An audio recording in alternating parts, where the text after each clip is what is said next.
हाय दोस्तों। आज हम एक बहुत इम्पॉर्टेंट टॉपिक पर बात करने वाले हैं। UGC net qualified for PhD only. क्या ये हेल्पफुल है या फिर यूजलेस, और इससे जुड़ी कुछ फ्रीक्वेंटली आस्क्ड क्वेश्चंस यानी एफएक्यूज के बारे में।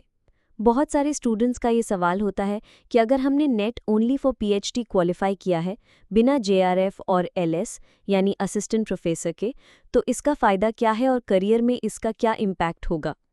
आइए इसे स्टेप बाय स्टेप समझते हैं। वीडियो शुरू करने से पहले एक छोटी सी रिक्वेस्ट है। अगर आपको एजुकेशन, करियर गाइडेंस और रिसर्च एडमिशन अपडेट्स चाहिए तो हमारे चैनल को अभी सब्सक्राइब कीजिए, बेल आइकन दबाइए ताकि आपको नोटिफिकेशन मिले। वीडियो को लाइक और शेयर ज़रूर करें और अपना फीडबैक कमेंट सेक्शन में लिखना ना भूलें। सबसे पहले स्टूडेंट्स की सोच देखते हैं जब वो नेट सिर्फ पीएचडी के लिए क्वालिफाई करते हैं।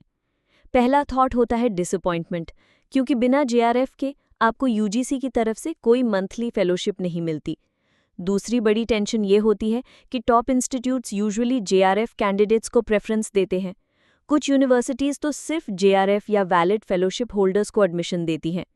इसी वजह से स्टूडेंट्स को लगता है कि सिर्फ नेट क्वालिफाई करना कम वैल्यूएबल है, क्योंकि ना तो डायरेक्ट फेलोशिप मिल रही है और ना ही असिस्टेंट प्रोफेसर की एलिजिबिलिटी तुरंत मिलती है, खासकर नए यूजीसी ड्राफ्ट रेगुलेशंस के हिसाब से। लेकिन अब आइए रियलिटी और सॉल्यूशंस देखते हैं। अगर आपके पास जीआरएफ नहीं है तब भी ऑप्शंस अवेलेबल हैं। नॉन नेट फेलोशिप्स, यूजीसी और स्टेट यूनिवर्सिटीज़ अपने पीएचडी स्कॉलर्स को नॉन नेट फेलोशिप्स देती हैं। इससे आपके रिसर्च एक्सपेंसेस कवर हो जाते हैं और बेसिक फाइनेंशियल सपोर्ट भी मिल जाता है, क्योंकि अमाउंट ₹5,000 to 8,000 पर मंथ होता है। Institute fellowships, IITs, NITs, central universities और कुछ स्टेट यूनिवर्सिटीज़ अपनी तरफ से इंस्टीट्यूट फेलोशिप्स ऑफर करती हैं, even if you don't have JRF.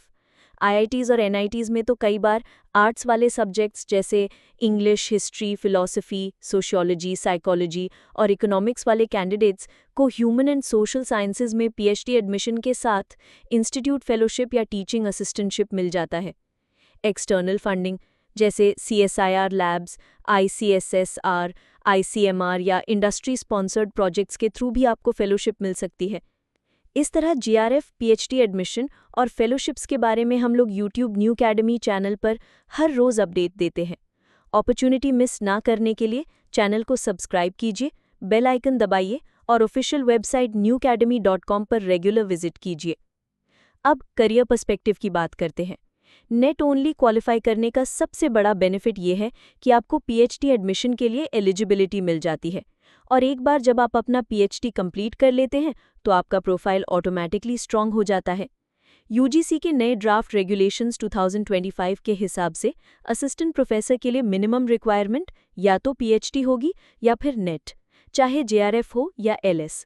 मतलब अगर आप अपना पीएचडी कंप्लीट कर लेते हैं तो एकेडमिक्स में आपका करियर स्कोप ब्लॉक नहीं होगा, और रिसर्च और हायर एजुकेशन जॉब्स में पीएचडी के साथ नेट होना एक स्ट्रॉन्ग कॉम्बिनेशन माना जाता है, चाहे आपके पास जेआरएफ हो या ना हो। तो फाइनल टेक अवे ये है कि नेट सिर्फ पीएचडी के लिए क्वालिफाई करना बिल्कुल भी यूजलेस नहीं है। हाँ, शुरू में आपको लग सकता है कि ये कम बेनिफिशियल है क्योंकि डायरेक्ट फेलोशिप नहीं मिलती, लेकिन इसके थ्रू आपको पीएचडी के लिए एंट्री की मिल जाती है। नॉन नेट फेलोशिप्स या इंस्टीट्यूट फेलोशिप्स के थ्रू आपको फाइनेंशियल सपोर्ट भी मिल सकता है, और पीएचडी कंप्लीट करने के बाद आपके लिए असिस्टेंट प्रोफेसर, रिसर्च जॉब्स और एकेडमिक करियर का रास्ता खुला रहता है। एज पर यूजीसी गाइडलाइंस, मतलब नेट ओनली फॉर पीएचडी एक छोटा स्टेप लग सकता है, लेकिन ये आपको बड़े अपॉर्चुनिटीज़ की तरफ ले जाता है। एफएक्यूज देखते हैं।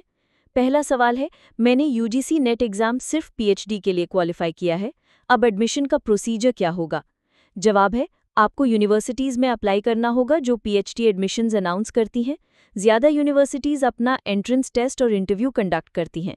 नेट ओनली होने पर कुछ जगह आपको रिटन टेस्ट से एग्जेम्पशन मिल सकता है, लेकिन इंटरव्यू तो क्लियर करना ही पड़ेगा। दूसरा सवाल है, क्या सिर्फ पीएचडी ही प्रोफेसर बनने का रास्ता है? हाँ, यूजीसी के रूल्स के हिसाब से परमानेंट असिस्टेंट प्रोफेसर पोस्ट के लिए पीएचडी मैंडेटरी है। नेट अलोन विदाउट पीएचडी कुछ कॉलेजेस के लिए वैलिड है, लेकिन लॉन्ग टर्म करियर के लिए पीएचडी ज़रूरी है। तीसरा सवाल है, अगर मैंने नेट क्वालिफाई किया है पर जेआरएफ नहीं, तो क्या मुझे फाइनेंशियल सपोर्ट मिल सकता है? बिल्कुल, non net fellowships, institute fellowships या एक्सटर्नल फंडिंग प्रोजेक्ट्स के थ्रू आपको सपोर्ट मिलता है।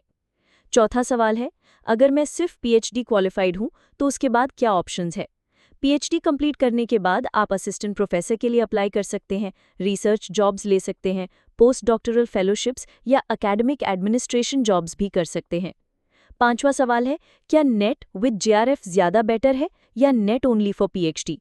जेआरएफ बेटर माना जाता है क्योंकि उससे आपको मंथली स्टाइपेंड मिलता है और टॉप इंस्टीट्यूट्स में प्रेफरेंस भी मिलती है, लेकिन नेट ओनली भी वैल्यूएबल है पीएचडी एंट्री और लॉन्ग टर्म करियर ग्रोथ के लिए। आखिरी सवाल है, अगर मैंने सिर्फ नेट फॉर पीएचडी क्वालिफाई किया है तो क्या मैं अब्रॉड हायर स्टडीज़ के लिए अप्लाई कर सकता हूँ? हाँ, आपका नेट सर्टिफिकेट इंडियन एडमिशन्स के लिए यूज़फुल है, लेकिन फॉरेन यूनिवर्सिटीज़ के लिए आपको जीआरई, आईएलटीएस या टोफल जैसे एग्ज़ाम्स भी देने पड़ेंगे कंट्री के रिक्वायरमेंट के हिसाब से। तो दोस्तों, उम्मीद है कि आपके सारे डाउट्स क्लियर हो गए होंगे।